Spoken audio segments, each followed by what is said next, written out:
ये भूमिहार जाति का लोग है। बहुत लोग नक्सलाइट के चलते जहानाबाद से आके अपना दुकानदारी किया है पटना में और पलायन कर गया देहात से। जाति की स्थिति क्या है? हमने देश के लिए लड़ाई लड़ा है, कुर्बानी किया है, उसके बदले हमको क्या मिल रहा है? अपमान। अब उन्हीं को मिल रहा है बराबर लाभ। उन्हीं के बेटा जज बन रहा है, उन्हीं के बेटा आईएएस बन रहा है जो आईएएस है। अगर सवर्ण गरीब को मिल रहा है तो सभी जाति के जो गरीब हैं उनको मिले। हम 10% हैं, हम 15% है या 16% है।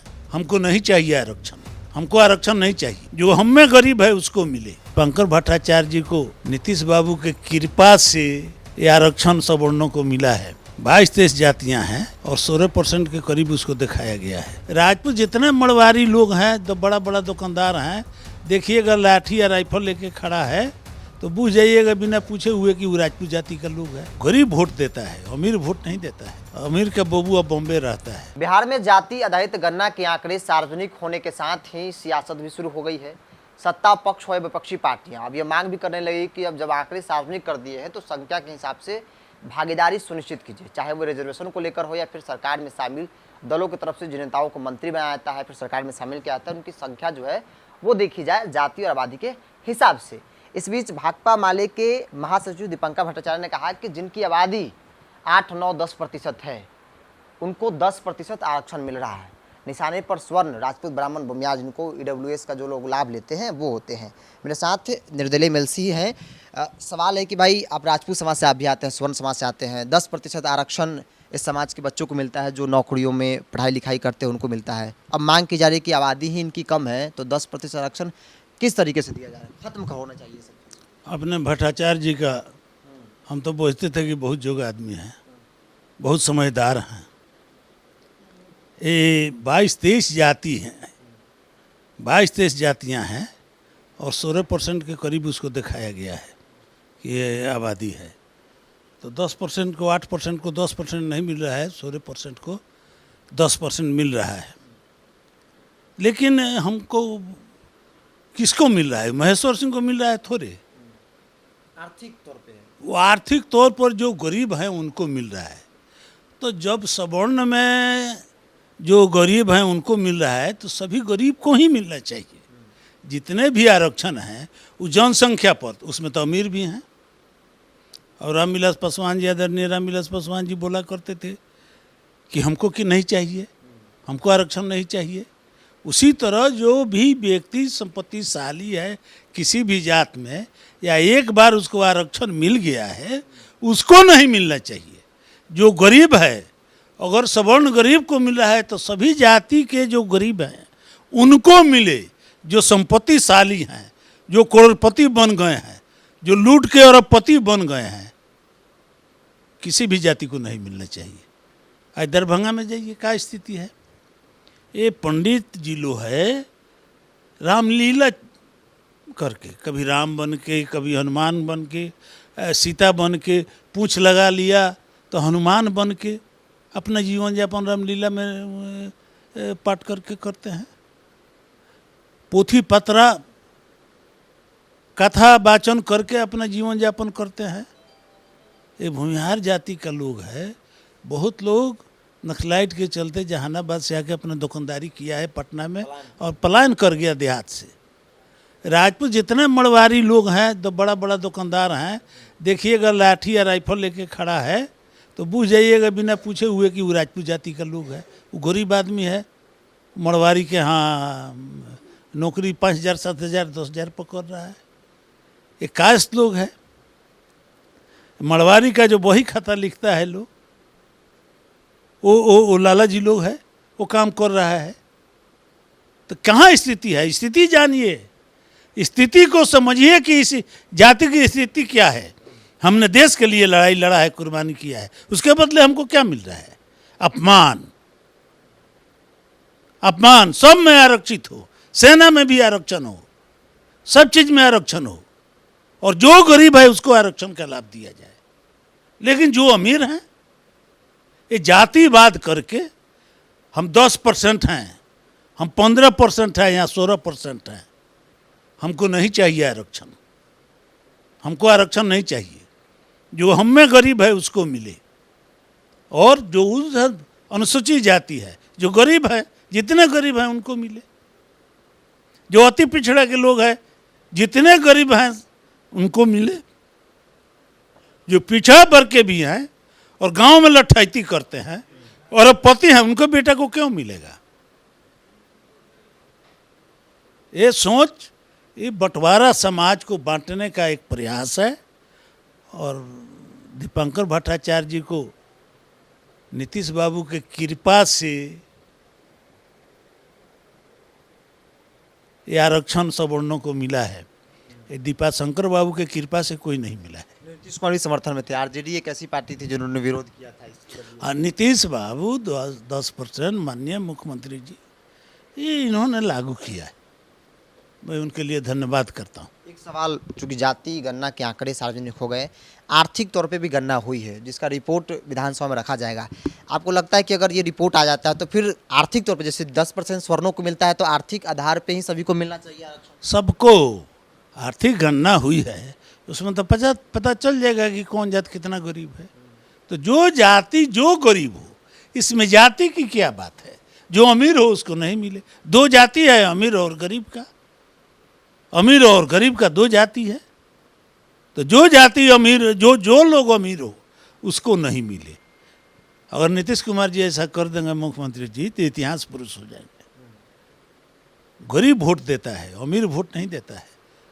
अमीर का बबुआ बॉम्बे रहता है, घर में 2 आदमी है, लाभ लिया अपना निकल गया। गरीब वोट देगा तो गरीबों के लिए कुछ करना चाहिए। और हमको आशा है कि बहुत सुलझे हुए व्यक्ति हैं नीतीश कुमार। आप रामविलास पासवान के साथ भी राजनीति किए हैं। एक बयान बहुत पहले का है, जब चिराग पासवान के लड़के कहते हैं कि भाई जो समृद्ध दलित है, जो सक्षम है, उन्हें आरक्षण छोड़ देना चाहिए। देश भर में विरोध हुआ था कि भाई आरक्षण विरोधी, आरक्षण विरोधी है। नहीं, बात तो जायज बोले थे ना। जो सक्षम है, जो आरक्षण का लाभ ले लिए हैं, उनको देने से क्या लाभ है?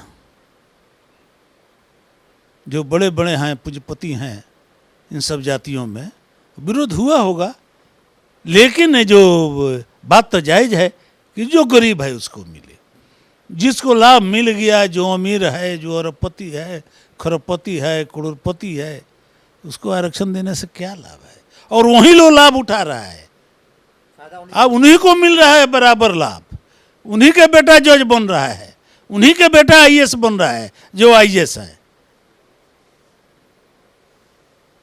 तो इसलिए हम कहना चाहते हैं कि जिसको मिल गया है तो बाकी जो पीछे छूटे हुए लोग हैं उनको इसका लाभ मिलना चाहिए, मौका मिलना चाहिए।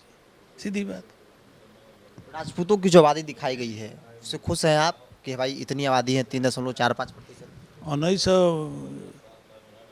1931 में गिनती हुआ था तो इससे ज़्यादा हम थे। और 2023 में गिनती हुआ है तो 90 बरिस करीब हुआ, 92 बरिस हुआ। तो उसमें हम कम कैसे हो गए? यहाँ तो अकबर से युद्ध नहीं हुआ है इतने दिनों में। हाँ, तो हमारी संख्या कम कैसे हो गई? इससे ज़्यादा थे 1931 में। तो 2023 में हम कम कैसे हो गए? हम राजपूत नहीं, अन्य जाति में भी हमको थोड़ा दिया। बहुत जगह लोग नहीं गया है, बैठे बैठे सब काम किया है। आप क्या आए थे लोग? नहीं, हमसे भेंट नहीं, नहीं, हमसे भेंट नहीं। कई शिकायतें हैं लोगों की कि भाई मेरे पास नहीं आया। क्या लगता है, आप तो काफी वरिष्ठ आदमी है, नीतीश कुमार को भी जानते हैं। सर्वे न था, ये जनगणना थोड़े था। गिनती तो हुई ना, गिनती हाँ, तो सर्वे था तो कैसे हम गिन दिया, कहीं गया कहीं नहीं गया। कम करने के पीछे की क्या वजह हो सकती है? नहीं, ये वजह हम नहीं बता सकते हैं कि क्या वजह हो सकती है, लेकिन राजनीतिक की बात भी हो सकती है। कम दिखा के। एक अंतिम सवाल ले लेते हैं। फतेह बहादुर सिंह आरजेडी के विधायक, आपने बयान सुना नहीं सुना, एक बार हम आपको बता दे रहे हैं। उन्होंने दुर्गा माता को लेकर जो टिप्पणी की, हालांकि उसका विरोध हर जगह हो रहा है। उन्होंने कहा कि इस देश में 33 करोड़ देवी देवताओं की पूजा की जाती है, लेकिन जिस तरीके से दुर्गा माता है, बाकी जो देवी देवता पूजा कहते हैं वो काल्पनिक है। वो मनुवादी द्वारा स्क्रिप्ट लिखा गया, एक कैरेक्टर दुर्गा माता भी थी। अगर वाकई में थी, भस्मासुर की उन्होंने वध किया, तो फिर जब अंग्रेजी शासक इस देश पर आक्रमण किए, राज कर रहे थे, तब वो कहाँ थी? इसलिए वो उनका अस्तित्व कुछ था ही नहीं। आप इस बात से ताल्लुक़ रखते हैं? जिसके संस्कार का कोई ठिकाना नहीं हो, जो अपने माता पिता को नहीं मानता हो, वो दुर्गा माता को क्या मानेगा? ये संस्कार विहीन लोग हैं। अगर संस्कार रहता तो ऐसी बातें ही नहीं बोलते। अब जानते होंगे कि दूसरे जाति का, दूसरे धर्म का वोट, ये बात हम बोल देंगे तो मिल जाएगा, तो इनके खिलाफ जब वो वैसी की पार्टी से कोई उसमें से लड़ जाएगा तब इनको बुझा जाएगा कि वो वोट कहाँ गया, वोट कहाँ गया। ये संस्कारहीन लोग हैं। जो अपने धर्म को गाली देता है, जो अपने जाति को, अपने कौम को गाली देता है, समझिए जी उससे ज़्यादा चलबाज और उससे ज़्यादा संस्कारहीन आदमी इस धरती पर पैदा नहीं लिया है। आरजेडी के कई नेता शिक्षा मंत्री रामचरित मानव से सवाल उठाते हैं, ये हैं, कहते हैं कि हम तो मानते ही नहीं है, कोई देवी देवता थे ही नहीं।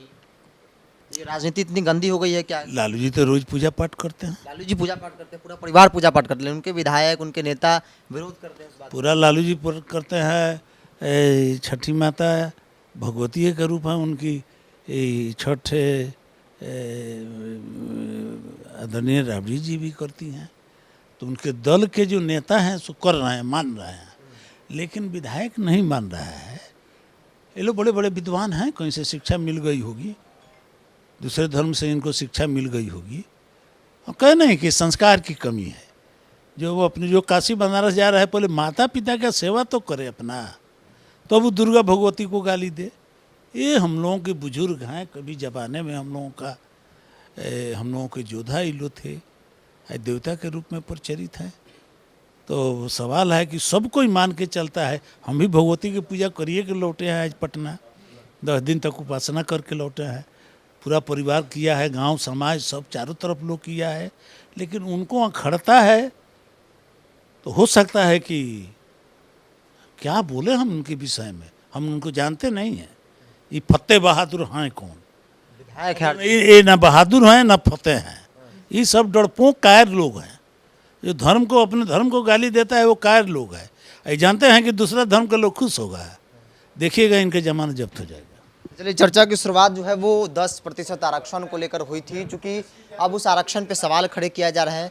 लेकिन जाति रहित गणना के आंकड़े सार्वजनिक होने के साथ ही यह मांग भी की जा रही है कि जब आपने आर्थिक सर्वे किया तो फिर आर्थिक स्थिति को देखते हुए आरक्षण जो है वो उसे लागू किया जाए। चूँकि स्वर्णों को 10% आरक्षण जो है वो आर्थिक तौर पर मिलता है, जो आर्थिक तौर पर कमज़ोर है उनको EWS का लाभ मिलता है। सहयोगी अजय के साथ ब्रजू सिंह, पटना।